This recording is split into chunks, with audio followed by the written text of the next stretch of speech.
ঘটনাস্থলে যাওয়ার পরে তাদের ঘরে আপনারা যদি যেয়ে থাকেন আপনারা দেখবেন, আপনাদের টিম যদি ওখানে গিয়ে থাকে, এটা একদম গ্রামের ভিতরে। এই আমাদের যে মুন্সিবাজার আছে, মুন্সিবাজার থেকে আরো তারা ভাই মিলে ওখানে অনেকজন, প্রায় 130 জনের একটা ফ্যামিলি ওই আশেপাশে থাকে। তো ওই জায়গায় আমরা গিয়ে দেখলাম যে এখানে আসলে ঘটনাটা বাইরে থেকে এসে ঘটনার সম্ভাবনা খুবই ক্ষীণ। তারপরে আমরা সব দিক বিবেচনা করে আমাদের তদন্ত করতে থাকি, এবং রাত্রে ঘুমানোর সময় ছিলেন হচ্ছে মাত্র 3 জন, এক মা, তার বড় ছেলে এবং ছোট ছেলে। তো বড় ছেলে বিবাহিত,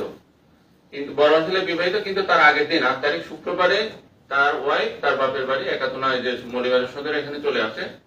তো রাতের বেলা শুধুমাত্র 3 জন ছিলেন।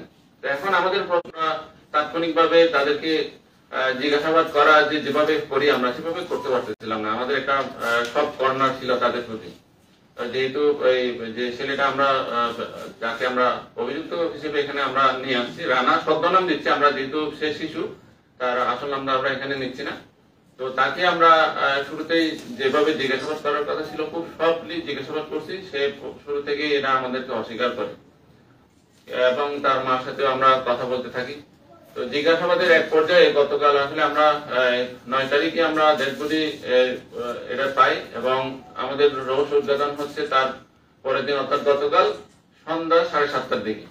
তার সাথে কথা বলতে বলতে সে এই জিনিসটা আসছে কখন, সে যখন তার ভাইয়ের জানাজায় যখন পড়তে গেল, সেখানে সে দেখতে পায় যে তার ভাইয়ের জানাজার জন্য প্রায় শত শত লোক ওখানে উপস্থিত, এবং সবাই খুবই কান্না করতেছে, ইমোশনাল হয়ে গেছে সবাই। তখন সে আসলে আর নিজেকে ধরে রাখতে পারে নাই, সে ওখানে নিজেই কান্না করতেছিল, এবং এক পর্যায়ে বলতেছে যে ওখানে সাবেক একজন চেয়ারম্যান আছে, ওনার নামটা আমি ঠিক এই মুহূর্তে মনে করতে পারছি না, বলছে ওনাকে নিয়ে আসেন, আমি আমার ঘটনাটা বলবো। তারপর আমরা ওনাকে নিয়ে গেলাম, এবং তার সম্পর্কে এক চাচা ওখানকার গ্রামের নিয়ে থানায় বসে আমাদের সামনে পুরা ঘটনা সে বলছে।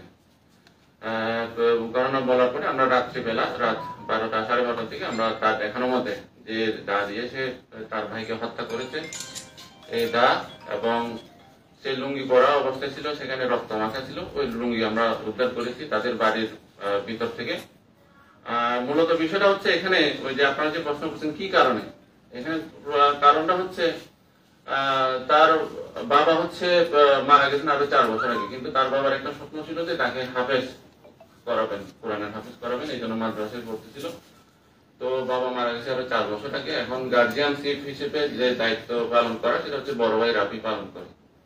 তো সাধারণত আমরা যেটা দেখি যে বাবা যেভাবে শাসন করে, সেই শাসনগুলো কিন্তু আমাদের কাছে তেমন একটা মনে থাকে না, কিন্তু ভাই হিসেবে যেভাবে শাসন করে বা ভাইয়ের শাসনটা হয়তো আমরা সেভাবে মেনে নিতে পারি না। আর সে তো এখন বা তার বয়স হচ্ছে 16 বছর, তো আরো 4 বছর আগে বাবা মারা গেছে, তার মানে 12 বছর থেকে তার ভাইয়ের যে শাসনগুলা, এগুলা সে আস্তে আস্তে তার মনের মধ্যে মানে মেনে না নেওয়ার একটা প্রতিরোধ, বিদ্রোহী একটা ভাব, এই জিনিসগুলো আছে, কিন্তু ওই রকম না যে একেবারে মেরে ফেলতে হবে। তো এখানে আরেকটা বিষয় আছে, সেটা হচ্ছে 2 বছর আগে রাফি সে প্রেম করে একজনকে বিয়ে করে। তো এই বিয়েতে কিন্তু তাদের ফ্যামিলির কারোর মত ছিল না, ইভেন তাদের ওখানে কোনো আনুষ্ঠানিকতাও হয় নাই, তাদের চাচারা যারা আছে তারাও মেনে নেয় নাই। তো এই বিষয়টা নিয়ে ওই ফ্যামিলিতে যখন আরেকটা মেয়ে আসলো, যেতে তাকে মেনে নিতে পারে নাই, এটা নিয়ে তাদের বউ শাশুড়ির সাথে, বউ দেবরের সাথে, বড় ভাই ছোট ভাইয়ের মধ্যে এরকম কিছু টুকটাক ঘটনা ঘটতেছিল, মানে এটা একটা পারিবারিক অশান্তি।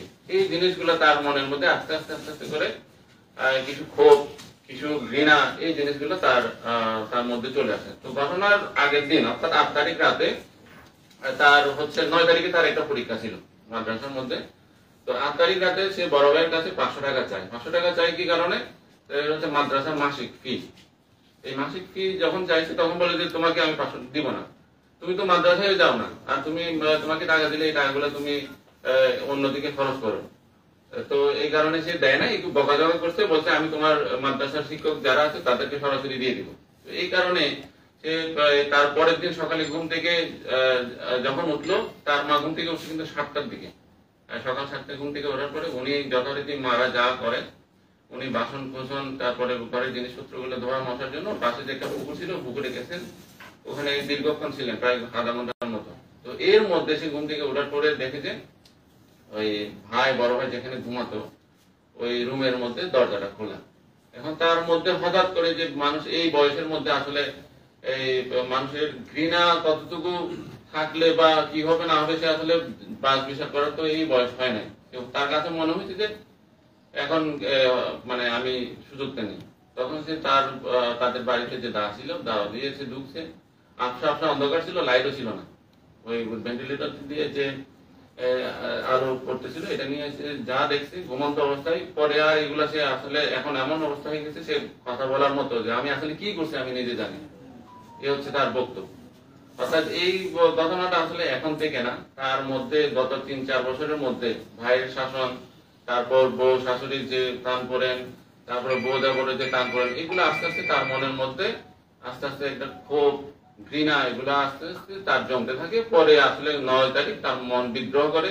সাথে একটা যে মানে পানি জাতীয় বিষয় আর কি, সে মনে করছে যে মনে বমি করছে কিনা, আগে দিন নাকি তার একটু অসুস্থতা ছিল।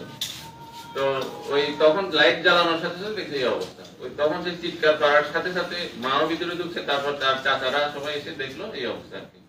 অর্থাৎ এটা ঘটনাটা ঘটছে 7টা থেকে 8টার মধ্যে।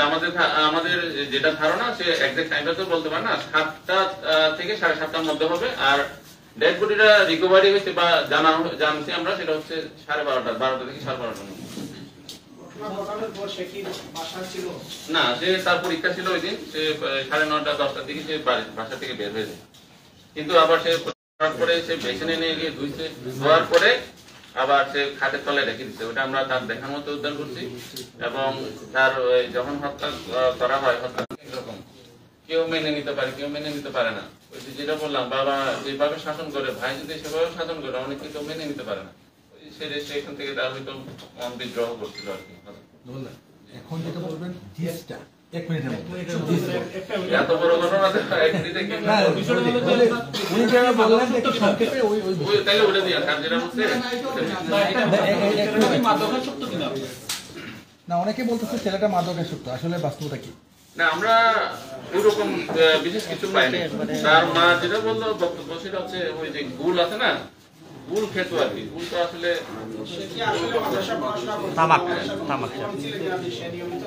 না নিয়মিত ছাত্র, তবে সে একটু মাদ্রাসায় থাকতে চাইতো না। তারপর সে বা ভাই চাইতো মাদ্রাসা থেকে পড়ালেখা করতে, কিন্তু সে প্রতিনিয়ত ওই 2 দিন থাকে, 5 দিন হচ্ছে বাসায় চলে আসে। 21 পারা আছে। একসাথে বলেন না কথাটা, মানে একদম মানে আপনি তো জানেনই কি